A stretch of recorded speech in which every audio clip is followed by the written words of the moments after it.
Hi, here's a quick video on short sales from a seller's perspective. My name is George Lorimer and I work with RE/MAX in San Diego, California.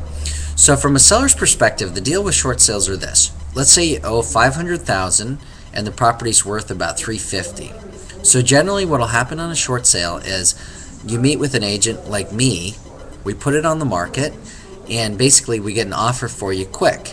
At that point, you're completing what they call a short sale package, and you submit it to what they call a loss mitigation department through your lender. Generally there's a first and a second loan, but if there's a first, great, it's much easier. So we help you order that package, you complete it. Once we get an offer in, we submit it to escrow and we get what they call a HUD-1 closing statement, which quantifies, what I mean by that is they tell the exact amount that your lender is short. The first loan and the second loan talk amongst themselves and they figure out how much they're going to be able to take. And then once they come up with a number, we get it in writing. Usually takes anywhere from the shortest we've seen is 45 days, the longest we've seen is a year.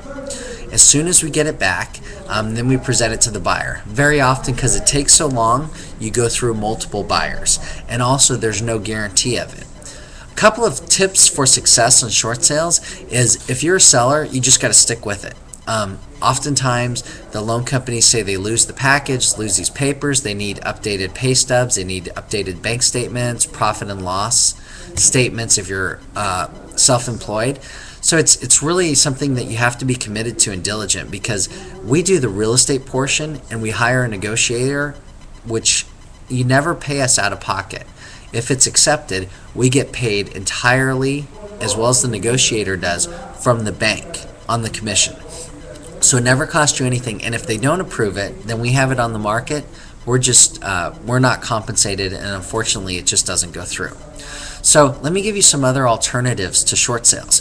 Some other ones are letting the property go to foreclosure. That's what a lot of people choose to do.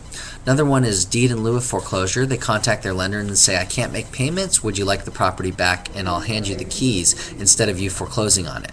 Another option for you is a loan modification program. A lot of people try that. There's been a bit of an issue with that because a lot of people either don't have equity in the property to do loan modification, or they don't qualify what they used to a few years ago. That's why they're in this trouble. The property's worth a lot less and they're making a lot less money. So loan modification. Another one is people just go ahead and rent the property. That's always an option. If you're not too negative on rent, and you don't want it, it's one possibility. Let me talk to you about some of the pitfalls. If you do a short sale, a couple of things you need to be aware of is they could count that forgiveness of debt. So if you owe $500 and you sell it for $325, that $175,000 could be seen as income, the forgiveness of debt. So the IRS forgives it oftentimes, but you have to be very careful that that will qualify for you. So talk to your accountant and talk to your attorney before you make any decisions on it, because it's a very big deal.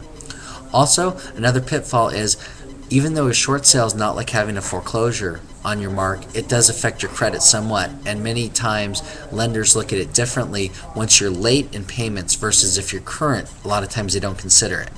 So that's just one thing to be aware of, that if you are late on payments on a first and a second, it will affect your credit. So if you'd like some more specific questions, you're happy to give me a call, 619-846-1244. I'm George at RE/MAX, and you can also hit our website to figure out what your home's worth currently and see if a short sale might work for you. My website's www.georgelorimer.com. Thanks, and I'll talk to you next time.